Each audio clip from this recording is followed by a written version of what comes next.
All right, today we're going to go through shoulder flexion. The purpose of this test is to assess your shoulder mobility and also address any limitations you may have. So the first thing I'm going to have you do is lie flat on your back on this mat. I want your feet flat on the floor with your knees bent. I want your low back to be pressed into the mat as well as your hips, and your head's going to be flat on the mat as well. When you're ready, I want you to have your arms at your sides with a neutral positioning, so your thumbs are pointing straight up. Once you're ready, I want you to try to raise your arms up above your head all the way, keeping them close to your head, and try to touch them to the floor. Okay? Once you're in that position, I'll take a measurement. It's going to be really important that you don't raise your hips up off the ground or arch your back. If you do, I'm going to reset your position. We'll start over until you get the position correct, and then I'll take a measurement with the goniometer. Once you're done, I'm going to help you stand up, and we'll be through with the test. Okay? Go ahead and have a seat on the mat. Great. Feet are flat. Awesome. Knees are bent. Go ahead and lie back flat on the mat. I'm right here in case you need me. Your head's almost down. Good. Keep your thumbs pointed up. And when you're ready, I want you to go ahead and try to bring your hands all the way up and touch the ground up by your head. Great. Go ahead and hold that position, and I'll take a measurement. Awesome. Go ahead and relax. Bring your hands back down to your sides.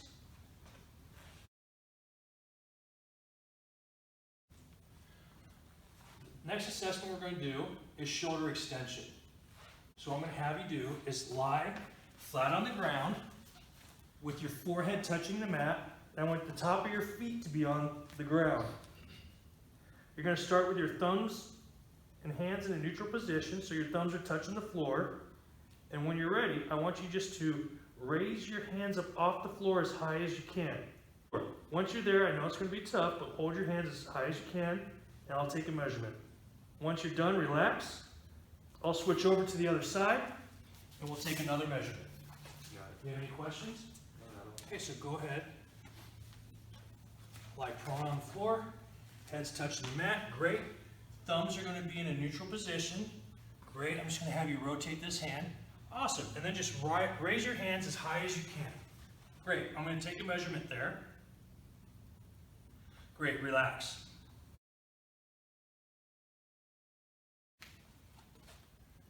For shoulder flexion, there are a few different mistakes that we commonly make. The first mistake is we don't offer our client assistance down onto the mat. So when you're asking your client to lie supine on the mat, offer them a lending hand. Can I help you down to the mat?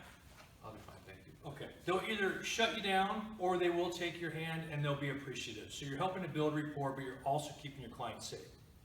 The next mistake is once your client's in the starting position, so I'm going to have our client lie down, supine on the mat, knees bent,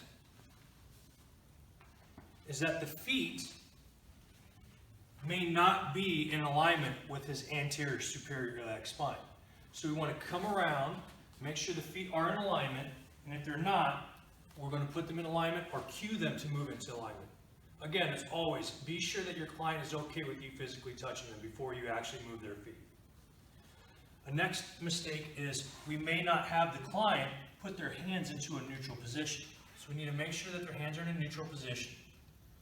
As they raise their arms up simultaneously, as the trainer, we want to make sure that the arms stay neutral, as the natural tendency is for them to internally rotate.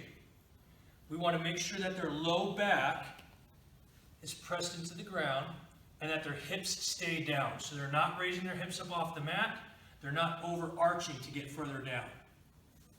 Another common mistake is once they come down, they may try to put their hands flat against the floor. We want to keep them neutral. If they are not able to come straight without raising their back, we need to lower their arms into a position and then take the recording.